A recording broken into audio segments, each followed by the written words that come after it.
Thank you very much again for joining us. My name is Mike Soschuk, and I am the Commissioner for the Department of Public Safety. For starters, let me just say,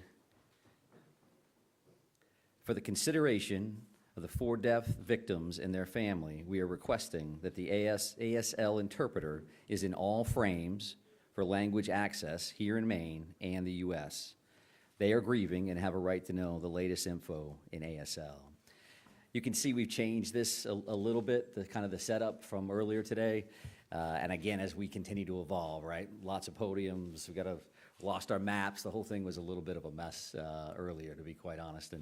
And our victims in this investigation, the people that are doing the work, deserve better than that. So I would also tell you that we're kind of looking for a larger venue as well. The chains here and everything else seems to work.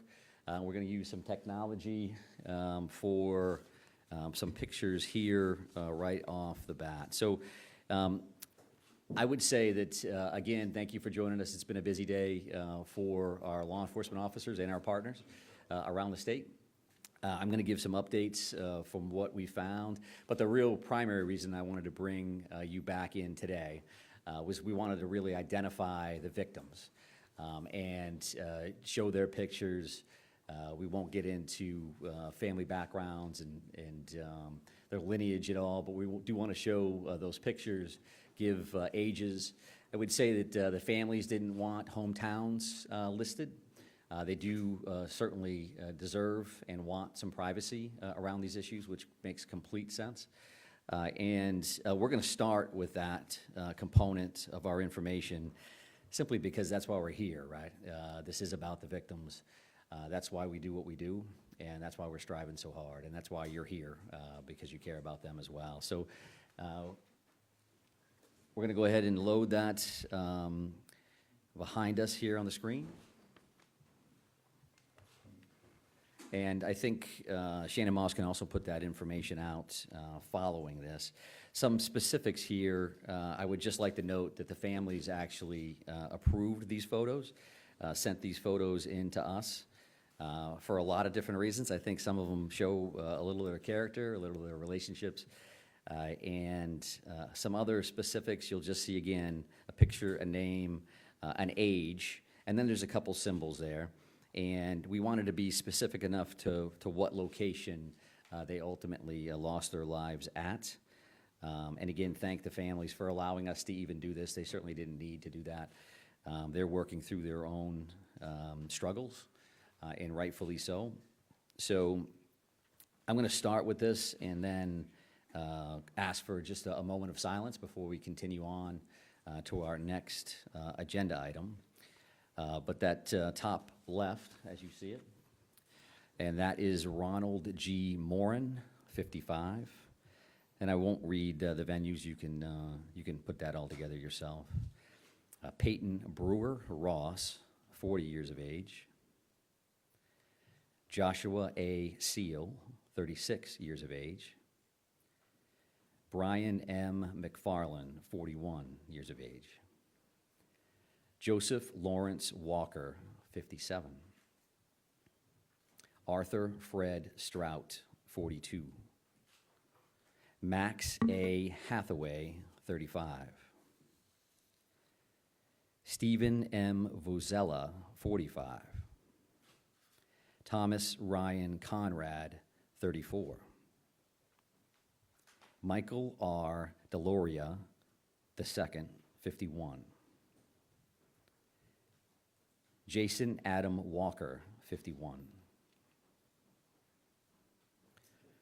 Tricia C. Asselin, 53. William A. Young, 44. Aaron Young, 14, his son. Robert E. Violette, 76, and his wife, Lucille M. Violette, 73. William Frank Brackett, 48 years of age. Keith D. McNair, 64. Just have a moment of silence. Thank you.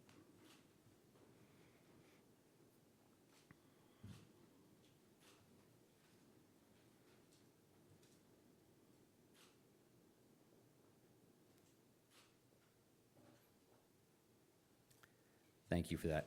Truly, truly appreciate it. And we do, again, appreciate that to the family. They did give us those photos. I did not, however, have any of the family members pronounce any of those last names, so certainly no disrespect intended if in any way screwed up the pronunciation. So to move on, I would also like to address the numbers of the victims that I confirmed earlier today with the number 8. And I will tell you that's miscommunication on my part. I was wrong. In talking to our detectives, we had a list for people that had been identified and family members that had been notified. There's also a separate list that involved family advocacy and whether or not they had been plugged into that. So the reality here is that all 18 of those victims, everybody that we listed here today, everybody has been identified and their families have been notified. So we were in contact with them. I would expect some more information later tonight, and I'll definitely talk about it tomorrow morning at 10, reference to Family Information Center, a new location, and some material around that, exactly what services will be available at that particular time. But I definitely wanted to make sure that I correct that mistake from earlier. So several other updates from this morning's briefing. I know that Shannon has sent along the aerial maps that we showed or tried to show here on the board, so you have received those. I also think that we had, and Shannon has corrected this as well, but the Pejebscott boat ramp, the proper name there was the Paper Mills Trail and Miller Park boat launch. The address was correct at 501 Lisbon Street. Pejebscott is a little bit further down the river, apparently, and we certainly like and appreciate everybody working with us to make sure that we had the proper location, the proper terminology for that. And other additional updates, the boat launch search of the river, the Androscoggin, they're still out there right now, and they'll be there as long as they can based on the light. And as we mentioned earlier, we're talking about sonars and grid searches and things of that nature. That's time intensive. It's taken them a while to work through there. They want to make sure they do it right. So we're not going to finish that search this evening. I would be surprised if you ever saw divers in the water overall. But tomorrow we'll have additional dive resources available to us from out of state, as well as some additional in-state teams. So again, we'll discuss that a little bit at 10 o'clock tomorrow. But no surprises, we expect that to go over, and that we'll have some assets there tomorrow. They did a bunch of flyovers this morning, as I mentioned. They did the sonar searches, some side, some ROV, and we'll be back on that tomorrow. The bar scene itself, they continue to do their on-scene investigation there, as well as at the bowling alley. They did check those wood lines. They may be back in there tomorrow as well, but that is progressing as expected. And I think another major piece of updates for you now is to talk about the shelter-in-place order and where that's going effective immediately. And I'm not a big reader of orders, but I think this is important that you hear this directly from a couple different sources. We're going to put out a release. There's going to be a cell phone geofence release to some folks. We've used that a couple times already during the active shooter as a warning and otherwise. But the shelter-in-place order is rescinded, except hunting is prohibited in the towns of Lewiston, Lisbon, Bowdoin, and Monmouth, beginning Saturday, 10/28/24, until further notice. The state police continue to search in Lewiston, Lisbon, Bowdoin, and Monmouth for the suspect, Robert Card, and recommend individuals remain vigilant. Businesses may choose to open or remain closed. Commissioner Camuso from IF&W is here to help us answer any additional questions about that hunting piece. It was asked this morning, and it was a good question, and I told you at that time that we were working on an answer for that. And what that means is that the general shelter-in-place has been rescinded. Specifically, hunting, again, is prohibited in those 4 towns, and those 4 towns only. And it's important that I mention that because the rest of the state is allowed to continue with their resident-only day on Saturday, tomorrow. And what does that mean? That means that there are going to be communities that hear gunshots from time to time because they're going to be hunting. So we would ask everybody to use caution in that and not think that every one of those gunshots is directly regarding this particular crisis situation, this investigation. So clearly, if they're suspicious, if they're concerned, they can certainly call their local agencies. But I would ask them to think about that, where they're located, when do they hear that? If they're 150 miles north, do they need to call their 911 center and create a response? And I think I would say no to that, unless they have another set of facts, a fact pattern that would believe them that there's a direct connection between that gunfire and what they've heard to this point. So we had mentioned why we made that decision initially, because of the crisis and the situation that we had. Those 4 towns in particular, clearly with Lewiston and the 2 tragic situations here, the 2 locations we already talked about. And then you have Lisbon with the boat launch, Bowdoin where the suspect lived. In Monmouth, there's other family connections in that particular area as well. So this is not to say that the crisis is over, the emergency is done, we can go about our lives as life is good. We want our folks, we want our residents to remain vigilant and to pay attention to what we share for information. I again focus on what we share is in the Department of Public Safety in the city of Lewiston, because we continue to see a lot of information from a lot of different places that is far from accurate. I would also say in that regard, when we say that we're gonna meet you here at 10, we're gonna meet you here at 10. And when we say we're gonna notify you, we are gonna notify you in the afternoon if we're gonna get together and what time that is. I just encourage you to believe that until I prove you wrong, and I won't. And I say that because we've heard some other stuff. There's gonna be a press conference at 1 o'clock. And then our PIO, who's incredibly busy, gets 100 emails that says, is it gonna be 1 o'clock or is it gonna be this? And you've got a job to do, I get it. And we're trying to help you do your job. And if you could help us do our job, that would be greatly, greatly appreciated.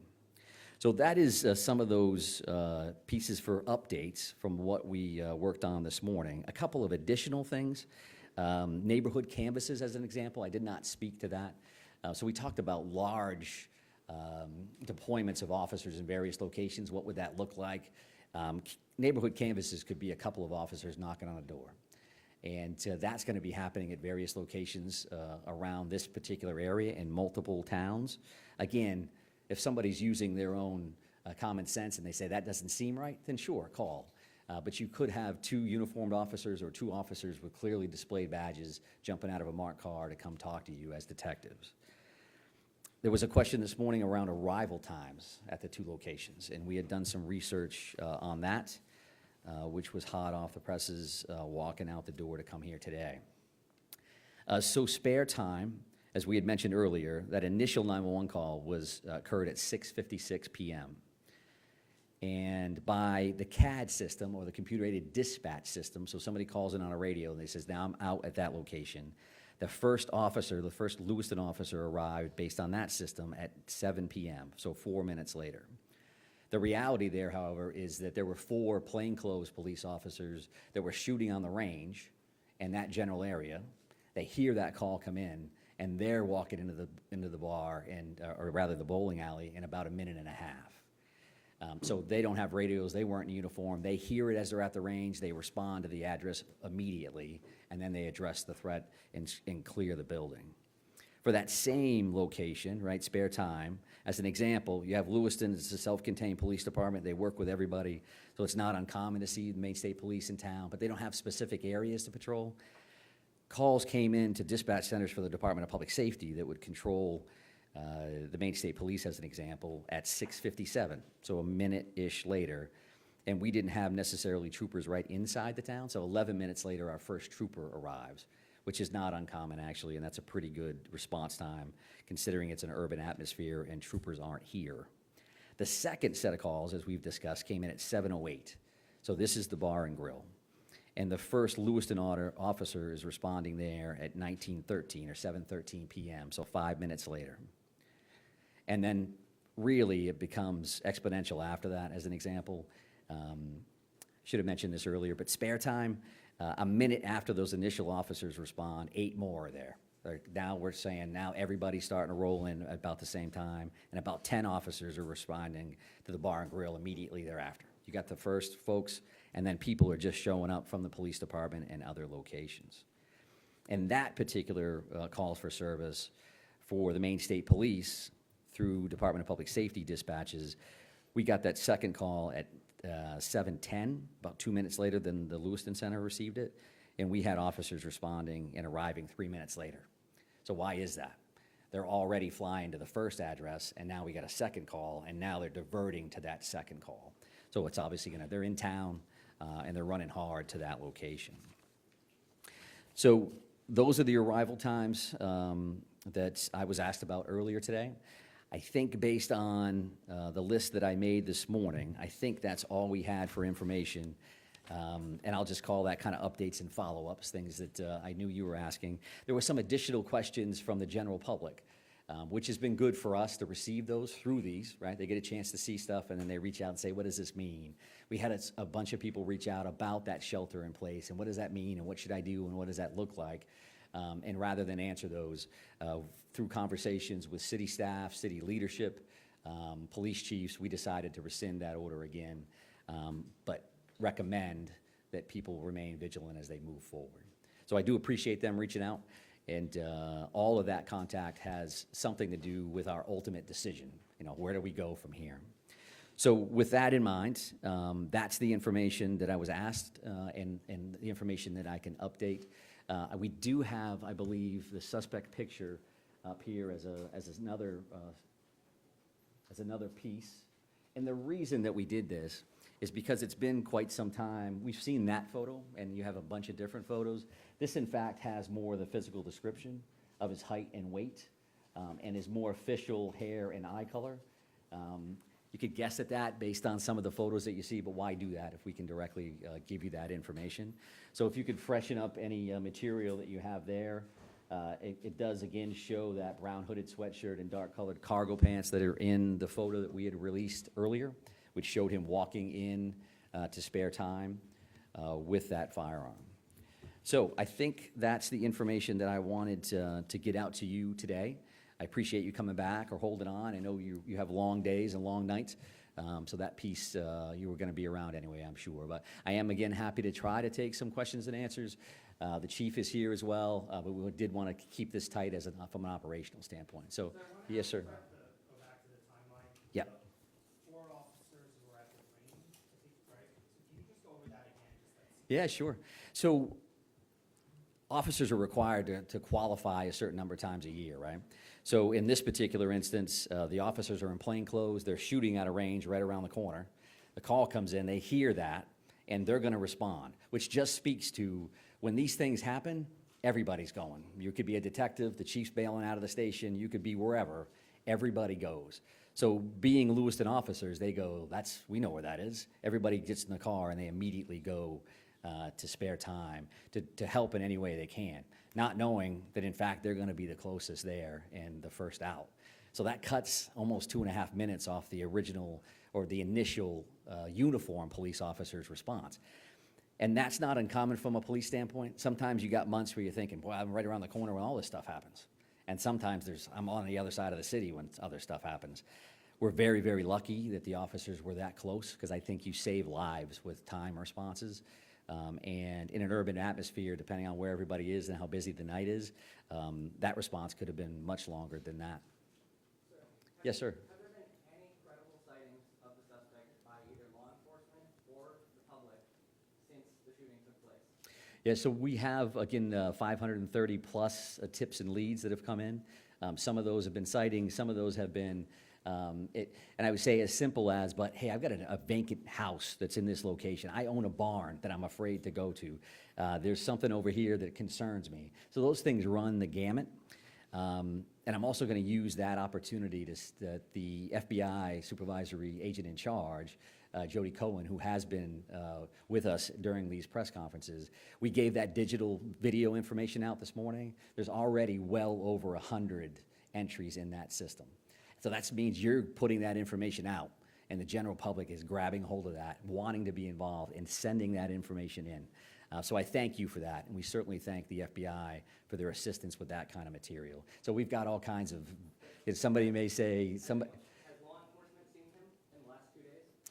We have not. Law enforcement has not seen him in the last 2 days. But again, in that stack of that 500 plus, you may have somebody that says, hey, we see somebody that looks like that. So we have not, but go ahead, ma'am. Can you confirm that the note found at the suspect's home is a suicide Yeah, I cannot, and I'm not going to speak to the note itself. I acknowledge the fact that a note existed this morning, but I'm not going to get into exactly what it contained. But, sir? Sir, you said that the officers, plainclothes officers who responded, addressed the threat, cleared the building. Can you explain what happened there? Sure. When I say address the threat, they're going in the door addressing an active shooter. So they're going in prepared to do whatever they need to do to make that scene safe. On that particular time, the suspect is no longer there. They're going in as if they were. So the first thing you do is you go in and clear that location, make sure it's safe, and then you start working with victims and triaging people and trying to make sure that you're getting additional units there as fast as possible. So, yes, sir. I wonder if when the officers arrived at the second scene, the suspect was still there, or whether by the time the first responders had arrived, the suspect had already left. And secondly to that, outside of the area of Lewiston and the surrounding communities, can you talk about the work that's going on further afield, and the suspicion that we might have been able to flee a bit further than that, potentially even outside of the state? Yeah, sure. So the suspect was not at the second location when the officers arrived. As we discussed this morning, we showed those 3 maps as specific areas we knew we were definitely going to be working in, and then we've also cleared other areas that are farther afield. Somebody may again say, there's a barn over there, there's an outbuilding over there, there's some family property that somebody's uncle owns, and can you check that? So as those things come in, some of those are kind of on the checklist to begin with, and then some come in real time. Because as those leads come in, we do look at those and then we farm them back out to either tactical units that are looking on that apprehension side or investigative units that can go out and do additional interviews. Is it possible that it could have gone outside of the state? Well, at this point, we are cognizant of all possibilities. We're not closing off anything because we want to make sure that we're being as comprehensive as we can with these particular searches. Yes, ma'am? We noticed earlier there was extensive law enforcement presence in Warden, Maine. What can you tell us about what that was about? In what town? Durham, Maine. Durham? Okay, yeah. So, and that's a situation where I heard that on the radio. Somebody had reached out to say that somebody may ask that question today. So we did look at that. There was a location there on a street in Durham where there were 2 911 hang-up calls. 911 hang-up calls happen on a regular basis. Depending on where they are, you may go, okay, wait a second. And then we had a second call. And then there was a sheriff's deputy that responded to the scene and then ultimately did not answer their radio, right? So you go 911 hang up, okay, wait a second, the officer that responded is not talking. That could be for a lot of different reasons. Again, based on the circumstances, we're certainly concerned about something like that. So officers did respond, make sure that he was safe, the scene was safe, and they moved on. So there was no direct connection to the suspect in this scenario, at least in today's call for service. Yes, sir. Have you at this point secured or gone to all the residents, every place where he had lived previously? Have you gone to each one of those homes? And additionally, at this point, have you executed all available search warrants? Search warrants at the houses, at his Yep. car, social media, electronics. Have you put all of those search warrants in, or there's still others? There's still a lot of work to be done around the search warrant side of the house, just based on workload alone. I don't know, however, have we searched every house that he's had over the last amount of time? Certainly the ones that most recent. There's a Bowdoin connection, which caused a bit of a stir last night. That was a location we were concerned about. Our reality from a homicide investigation, as an example, 10 years ago, 15 years ago, you may have done 1 or 2 search warrants. Based on electronic devices and everything else, you could do up to 30 search warrants on one. So this kind of situation, clearly there's going to be a lot of affidavits, a lot of work to be done around that. So we're working with the U.S. Attorney's Office, the Attorney General's Office. Federal entities are assisting with these warrants. That's an all hands on deck. You just never know, I'm going to open this device and that's going to be the one, right? So we farmed that out to make sure we're making as much progress as possible. And I'm sorry for waiting. Go ahead. By the end of this weekend, applications are supposed to plunge in the area. How is that going to complicate the search, or are you hoping that it actually might help investigators and be a problem for your suspect? Yeah, so I think that goes in 2 different directions, right? We certainly have a lot of resources coming for the river tomorrow, because it would be nicer if it's sunnier, you can get a better look into the water. So that's one angle. If it's colder, there's an argument to be made that your thermo style of equipment, where you're looking for body temperatures or heat signatures, may work better in that scenario. So it does definitely vary. If it's cold for the suspect, it's certainly cold for our officers as well, and all those different things. We're certainly prepared and willing to do all those things, but that's where we're at. So yes, sir. Discuss some of the reasoning behind why you removed the shelter-in-place orders in these 4 towns where you acknowledged you're still actively searching. And secondly, do we know how many weapons Carr had or has in his possession? The second question is no, I don't know how many he has or had. If there are weapons within that residence, that'll be part of the search warrant and counting those things out.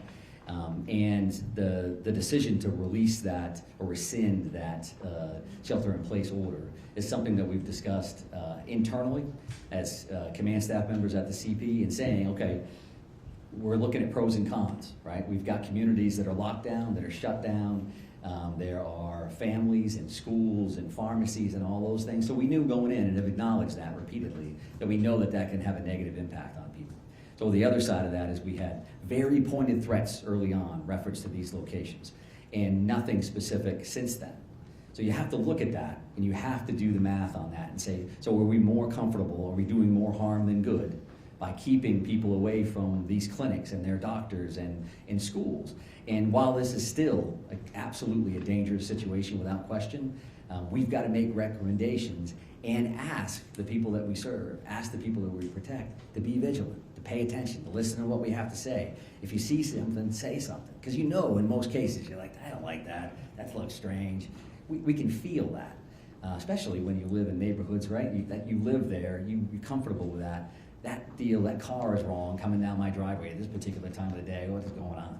So that we don't come to those decisions to go into the order or come out lightly by any stretch of the imagination. But we do appreciate all the input from everybody about what does that mean and how it's impacted me as a person, right? So I appreciate that. Yes, sir. Commissioner, is there any reason to believe that he may have obtained another vehicle since you already found his car, or may have gotten on the boat and gone down the river? All possibilities are open to us. I don't have anything specific reference to that particular question. Next steps, where did he go after that, and what was he in or not? Which is why we have feelers out in all directions. Is that a possibility? Sure. Is the river a possibility? Sure. We're going to continue to work those things until we're comfortable that those things have mitigated to the best of our ability, right? Because some of these locations we serve search warrant on doesn't mean we're done, right? We may actually go back and continue a search and new information and go back and check a location again. So all of those things are absolutely available. Sir, right here. Are there now 18 murder arrest warrants? That's a good question that I don't know the answer to. I know that the Attorney General's office told us this afternoon that they were trying to complete the rest of those warrants in a timely fashion. Now that those individuals had been identified and the families notified. I'll have that answer for you tomorrow morning at 10 o'clock for sure. And right here, ma'am, sorry. Yes, thank you. 2 questions.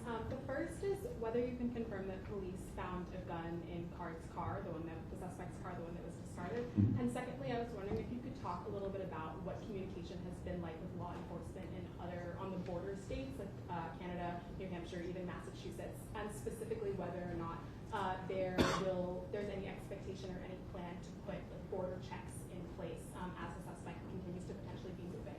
Yeah, sure. So we won't speak to evidence, specific evidence. Did you find something here? Did you find something there? I completely understand why the question is valid, but it's not something we're prepared to talk about, certainly this early on in an investigation. I can tell you that I've been in contact with all of our border states or country. New Brunswick reached out to the governor. The commissioners from our border states reached out to me immediately the day of, and have reached out to me multiple times since then. Again, a lot of their officers are with us at this point, right? New Hampshire is up here, Massachusetts is up here, you name it on the federal side of the house, they are here. So everybody's really working hard on that side of it. There's no expectation at all that there's gonna be some kind of a border checkpoint scenario. But I'm gonna take one more question here from you. A question for the chief, if I may. Oh, absolutely.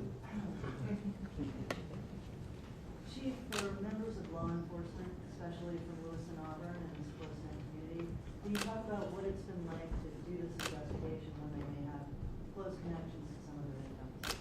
It's been very difficult, I can tell you that for certain. Seeing these pictures come up on the board, I know a couple of them myself. There are many law enforcement officials that I know some of these victims, and it's certainly very challenging. Try to go into a situation very objectively and, do a very thorough job knowing that you know this person that it's affected, or, a family member or a friend. Very difficult. I can tell you that all of the police officers I know from the area remain very professional at all times, and we press on and we get the job done. Chief, just quickly, what is it like, if you could provide perspective, processing those scenes, those two scenes where the shootings took place? Some of the complexities, are you dealing with 50, showcasing hundreds? What are just some of the complexities that you all are facing? Yeah, again, the state police has the lead on this investigation. I can't comment on that. I can tell you that in scenes that I've investigated personally or that I've been to, it happens a lot. It takes a long time to process these scenes. It's nothing that happens in a quick manner like Mike mentioned earlier this morning. It doesn't happen in an hour and the case is solved. These things take time. Commissioner, is the boat still missing? I'm not prepared to answer that question, but I do appreciate that. And as I mentioned, thank you very much for being here. We really do appreciate that. And we'll continue to strengthen this partnership and get out as much information as we can. So have a nice evening. Thank you.